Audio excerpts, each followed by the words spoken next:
Hola, ¿qué tal? Buen día. Vamos a continuar con el tema de TCRs, ¿sí?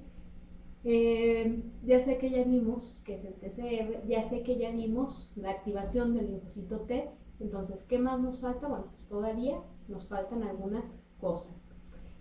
Igual, antes de entrar en tema, nada más quiero enfatizar algo que se me pasó comentarles en el video anterior, que era acerca de la sinapsis inmunológica, ¿sí? Porque es un término importante.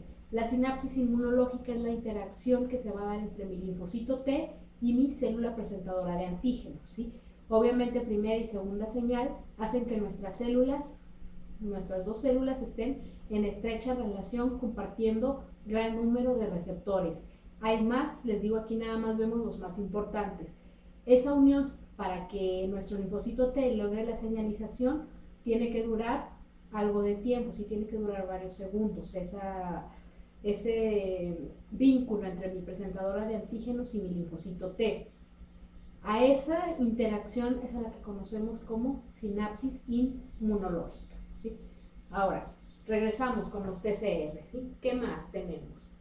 Pues resulta que además del TCR alfa-beta que tiene mi linfocito CD4 y CD8, tengo otro tipo de TCR, que es el TCR gamma delta, ¿sí? Lo conocemos como TCR gamma delta porque está compuesto por una cadena gamma y una cadena delta, ¿sí? A estos linfocitos los podemos decir linfocitos T gamma delta, los que lo presenten, o les podemos decir linfocitos T intraepiteliales. Los llamamos así porque se localizan sobre todo en epitelios, ¿sí? Es donde van a ser muy abundantes. ¿Dónde están los linfocitos T gamma delta? En epitelios. Estas células o estos linfocitos T con este TCR particular se comportan de forma muy diferente a los TCRs convencionales, ¿sí? Estos no reciben educación química. Estos linfocitos T se parecen más a una célula inmune innata por su forma de reconocimiento del antígeno que a un linfocito T. Este linfocito T o este receptor gamma delta no tiene restricción a MHC, es por eso que no tuvo que ir a la escuela, así al timo. Este linfocito T no requiere entonces CD4 ni CD8 para reconocer a sus antígenos. ¿Qué más? Este linfocito T gamma delta reconoce antígenos peptídicos y no peptídicos, ¿sí? No tiene esta restricción.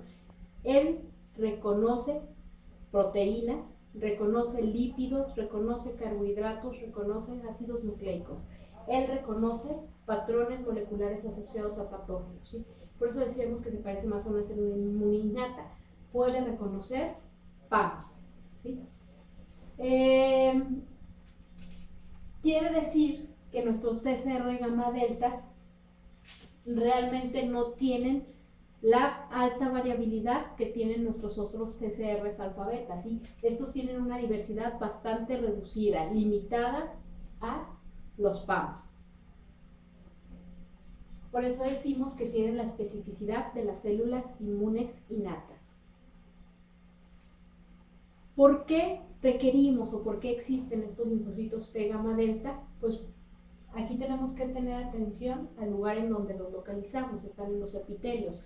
Los epitelios son de nuestras barreras de entrada donde vamos a tener gran parte o una de las entradas más importantes de los patógenos, ¿sí? Ahí es donde decíamos esta gran cantidad de células inmunes innatas. Si también recordamos la activación de un linfocito T efector, ¿sí? De un CD4 o un CD8 requiere tiempo. Desde que nuestra célula dendrítica baja por vasos linfáticos para llegar al ganglio linfático, para encontrar un linfocito T virgen, para presentarle el antígeno, para que éste regrese al sitio de infección, digamos, pasa algo de tiempo. Y hay veces que nosotros requerimos respuestas rápidas. Cuando queremos respuestas rápidas, para eso están nuestros linfocitos T gamma delta, que van a actuar similar a como actúa un cooperador, con liberación de citocina, ¿sí? Entonces está ahí para actuar de forma rápida. Quizás no es muy específico, pero puede actuar de manera inmediata para contener problemas antes de que se desarrollen, ¿sí? no es tan efectivo como nuestros alfa beta, no puede generar memoria, no puede generar sensibilidad, pero cumple muy bien su propósito principal. La disminución de los gamma deltas no nos pueden crear inmunodeficiencias, como por ejemplo o como sucede con la deficiencia de nuestros linfocitos T, alfa beta, CD4 o CD8, ¿sí? Esos sí nos pueden causar inmunodeficiencias, estos no, ¿sí? Tampoco pueden crear autoinmunidad, así que están bastante bien. Tenemos otro tipo de TCR, que lo van a presentar unas células a las que les vamos a llamar NKTs. Se llaman NKTs porque comparten receptores con las células NK, que ya veremos más adelante. ¿Cómo es su TCR? Su TCR se le conocía antes como cadena invariante, ¿sí? De hecho se les decía NKTs invariantes.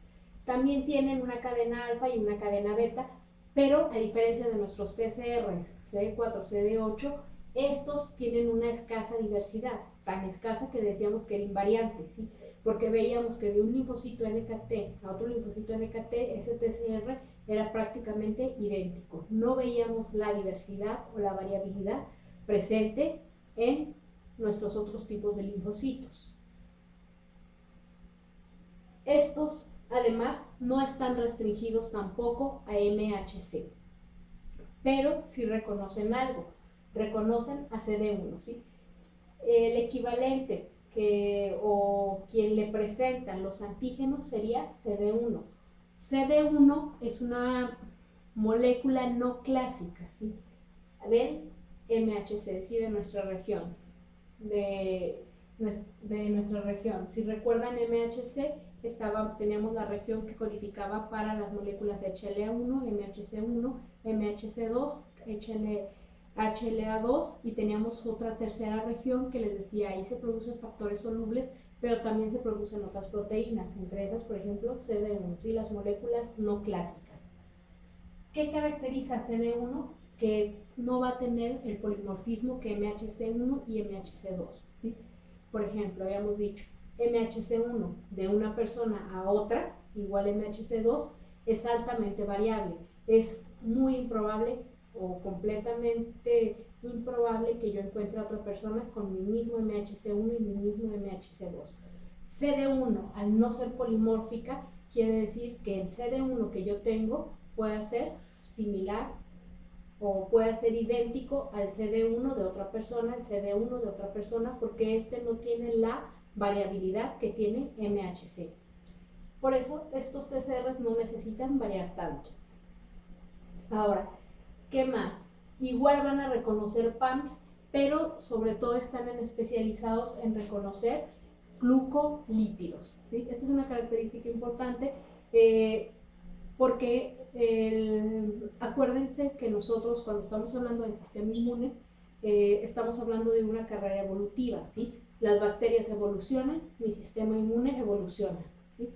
Estas se acaban de descubrir recientemente y probablemente sean una microevolución en la que decimos, por ejemplo, tenemos un tipo de bacterias que ustedes conocen que son las micobacterias que en su superficie o en su membrana o en su exterior no tienen gran cantidad de proteínas que podamos nosotros reconocer para hacer la presentación a nuestros linfocitos T. En lo que tienen ellas es gran presencia de glucolípidos, ¿sí? Entonces, por eso logran evadir a nuestro sistema inmune, ¿sí? Para eso se cree que surgen, por ejemplo, nuestras NKT. Estas están especializadas en el reconocimiento de glucolípidos y en la eliminación de micobacterias, ¿sí? En ayudar en esos procesos. Vamos a ver, este no es un linfocito T, obviamente, el linfocito B, pero aprovecho este panorama para verlo porque tiene una relación con los intraepiteliales, ¿sí? Igual que nuestro linfocito T tiene varios tipos, nuestros linfocitos B también, ¿sí?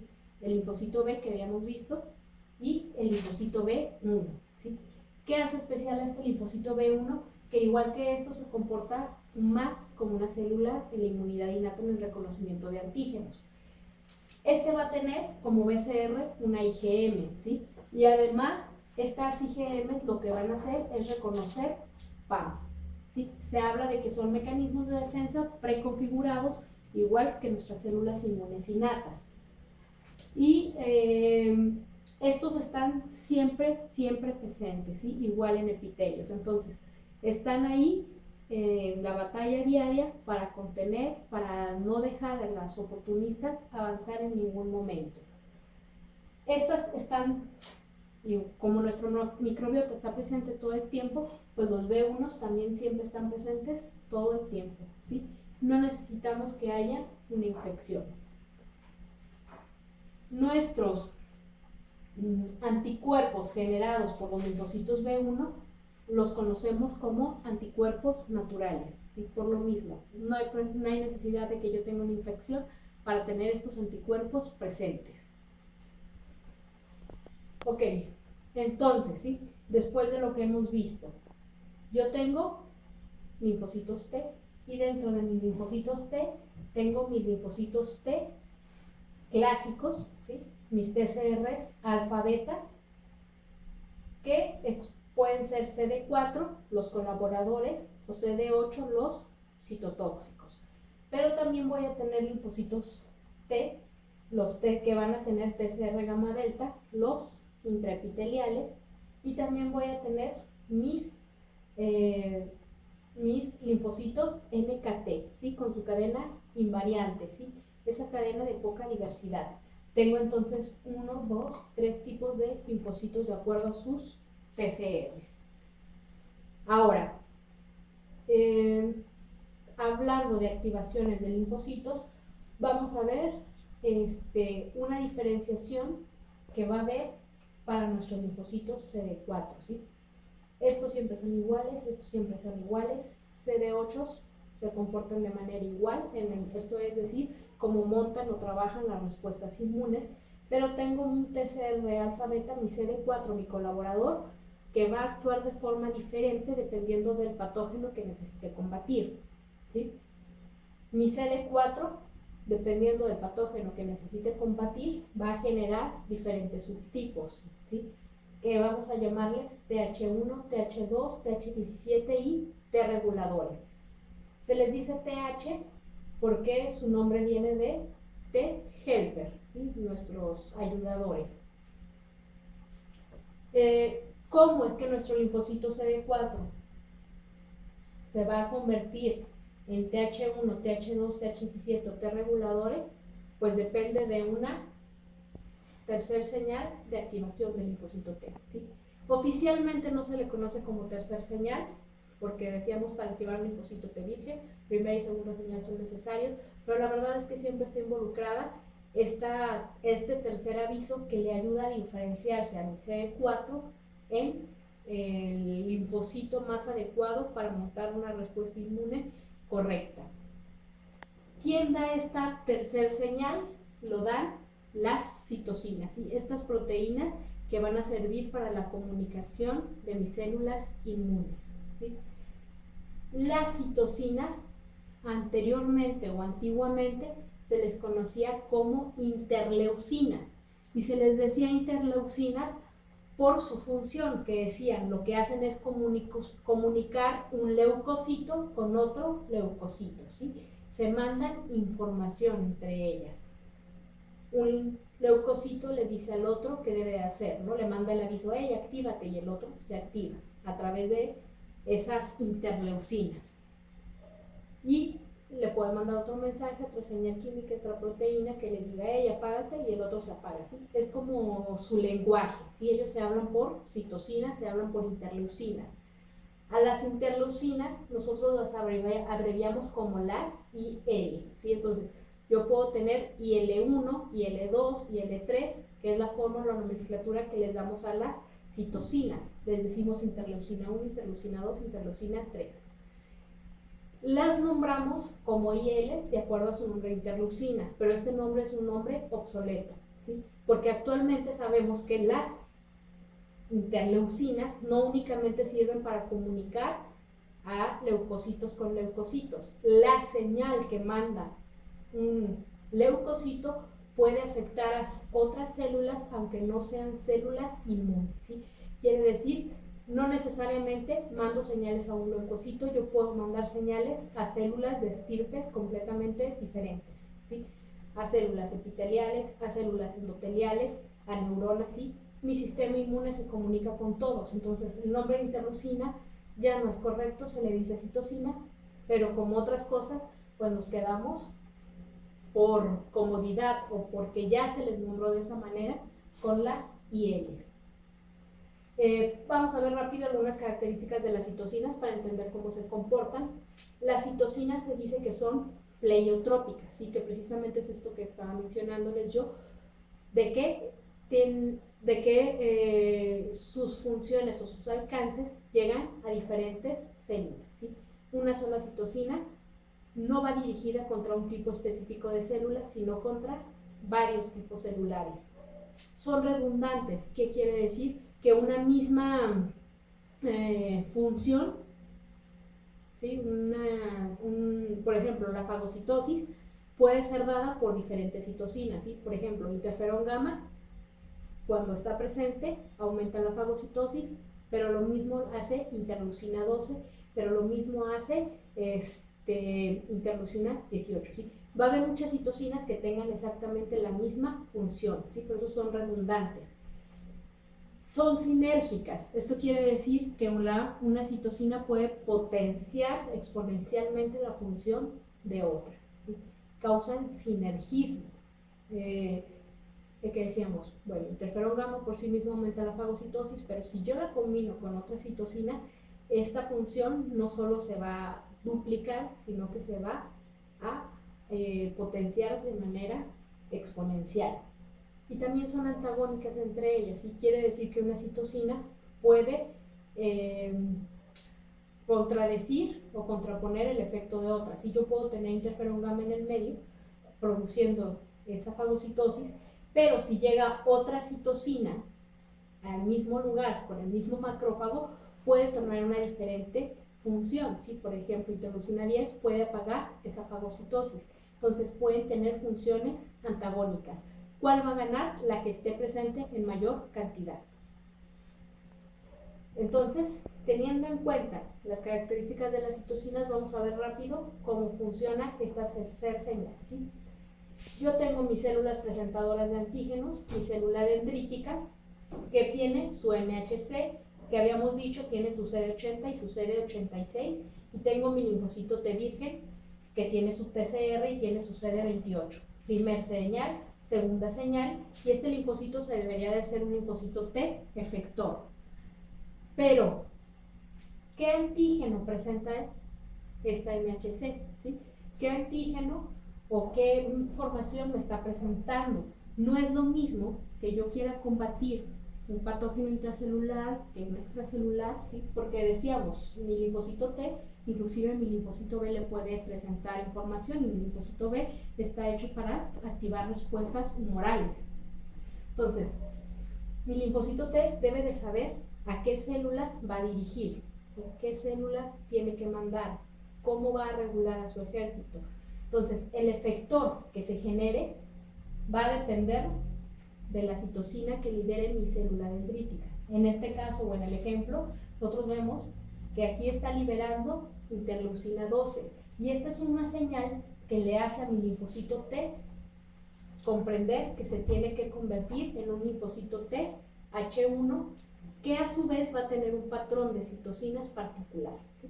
Este TH1, por ejemplo, va a producir interferón gamma. Si fuera otra citocina, no interleucina 12, la que tuviera contacto con el linfocito T, el resultado sería distinto, ¿sí? Yo ya no tendría TH1. Lo vemos de manera breve en esta tabla, ¿sí? Por ejemplo, para combatir bacterias intracelulares o virus, esto es, para las respuestas inmunes celulares, yo necesito una citocina, que yo necesito que mis presentadoras de antígenos produzcan cierta citocina, como la interleucina 12. Esta citocina me va a producir una TH1, ¿sí? Esto del factor de transcripción es porque les damos a veces, o se los menciono porque a veces van a ver en algunas publicaciones que les dicen el linfocito TH1 activado por Treg, ¿sí? Quiere decir que la señalización de las citocinas cambian en el interior de mi linfocito, ¿sí? Lo que se está activando aquí es este factor de transcripción, que es el que le indica qué genes se deben de transcribir a mi linfocito para producir estas citocinas. Por ejemplo, interleucina 2 e interferón gamma. Interleucina 2 aumenta la sobrevida de mis linfocitos T, interferón gamma aumenta fagocitosis, lo cual es muy bueno contra respuestas inmunes celulares. Tenemos que a veces los agentes estimuladores pueden ser parásitos, ¿sí? En este caso, estaríamos hablando de agentes que necesitaríamos nosotros generar una respuesta inmune humoral, ¿sí? En este caso, yo tendría que producir, o uno de los factores que podría generar una diferenciación sería, por ejemplo, interleucina 4, que me generaría un linfocito TH2. Un linfocito TH2 produciría también un patrón de proteínas distinto, ¿sí? Tenemos otro tipo de linfocito que es el TH17, igual vemos aquí la citosina que lo diferencia, ¿sí? Alguno de los patógenos que lo incrementan, pero aquí vamos a hacer una pausa, ¿sí? TH1 combate o está especializado en respuestas inmunes celulares, TH2 en respuestas inmunes humorales, TH17 aparentemente diríamos, bueno, aquí vemos en el cuadro que está hecho para responder o tener una respuesta inmune humoral, ¿sí? Porque nos habla de bacterias extracelulares. Pero la realidad es que TH17 lo que hace es potenciar respuestas inmunes, celulares o humorales. Nunca funciona solo, ¿sí? Funciona después de que se activa TH1 y TH2, ¿sí? Su función va a depender de estas activaciones. Si yo tengo un linfocito TH1 y este TH1 no logra combatir la infección de manera eficiente, se va a activar TH17. Y TH17, con la liberación de sus citocinas, crea una mega inflamación, ¿sí? Regularmente cuando tenemos esta respuesta TH17 es bastante fulminante, ¿sí? Y por lo mismo se le categoriza o como los buenos o los malos de las infecciones, porque al aumentar la inflamación, lo que puede hacer es eliminar rápido el problema, rápido el antígeno y todo vuelve a la normalidad, o resulta que puede llegar a la cronicidad, ¿sí? Y si vemos a TH17, la relacionamos con procesos crónicos inflamatorios y puede estar presente para, digamos, ayudar en respuestas celulares como respuestas humorales, ¿sí? TH17 exponencia este tipo de respuestas, sobre todo TH1, ¿no? Aunque aquí nos diga extracelulares. Y por último tenemos las T-reguladoras. Las T-reguladoras, su nombre no lo dice, están hechas para controlar la inflamación, ¿sí? Serían las que las únicas capaces de regular a TH1, TH2 y TH17, ¿sí? Cuando llega una T-reguladora tiene la potencia suficiente con su patrón de citocinas liberadas para silenciar respuestas efectoras de estas células, ¿sí? Sé que parece complicado, pero ¿qué es lo que yo quiero que les quede claro? Que dependiendo de lo que yo quiera combatir, yo voy a generar un CD4 específico. Respuestas celulares, TH1. Respuestas humorales, TH2. Vamos a decir aumento de inflamación o cronicidad, TH17. T reguladoras para disminuir las inflamaciones y para calmar esos procesos inflamatorios. Ahora sí, hasta aquí vamos a dejar a los linfocitos T, ¿sí? Pues gracias por su atención y ya les estaré avisando cómo vamos o los días que vamos a estar haciendo sus exámenes, ¿sí? Nos vemos, hasta luego.